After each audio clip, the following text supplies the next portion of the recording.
In the field of medicine, the Bible says in the book of Leviticus, chapter number 14, verse number 49 to 53, it gives a novel way for disinfecting a house from plague of leprosy. Disinfecting a house from plague of leprosy. It says that take 2 birds, kill 1 bird, take wood, scarlet, hyssop, and the other living bird, dip it in water, and under running water, later on, sprinkle the house 7 times with it. Sprinkle the house with blood to disinfect against plague of leprosy? We know blood is a good media of germ, bacteria, as well as toxin. I hope Dr. William Campbell doesn't use this method of disinfecting the OT, the operation theater. It's mentioned in the book of Leviticus, chapter number 12, verse number 1 to 5. And we know medically that after a mother gives birth to a child, the postpartum period, it is unhygienic.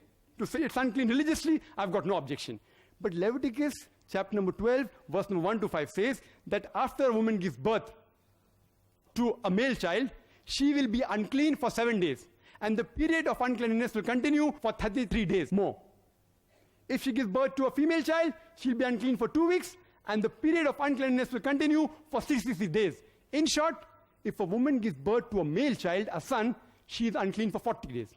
If she gives birth to a female child, a daughter, she is unclean for 80 days.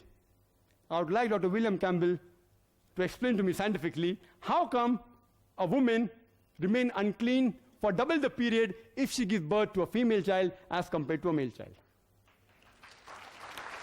The Bible also has a very good test for adultery. How to come to know a woman has committed adultery? In book of Numbers, chapter number 5, verse number 11 to 31. I'll just say in brief. It says that the priest should take holy water in a vessel, take dust from the floor, and put it into the vessel. And that's the bitter water. And after cursing it, give it to the woman.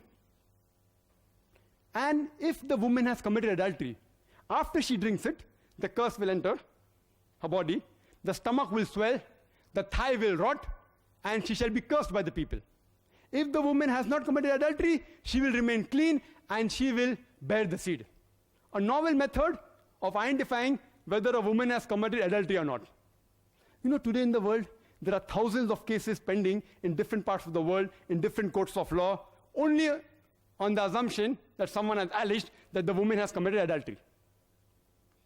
I had read in the newspapers, and I came to know from the media that the president of this great country, Mr. Bill Clinton, he was involved in a sex scandal about 2 years back. I wonder that why didn't the American court use this bitter water test for adultery? He would have gone scot-free immediately.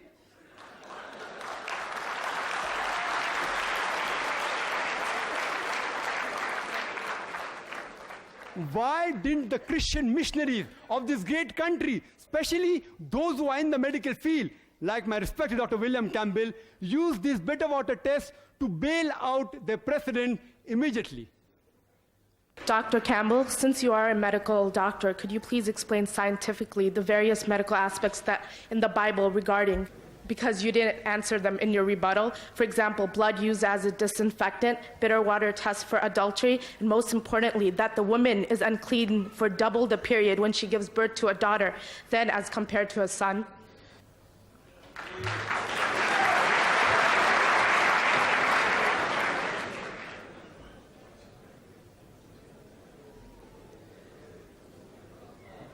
Thank you for the question, and I'll get to it.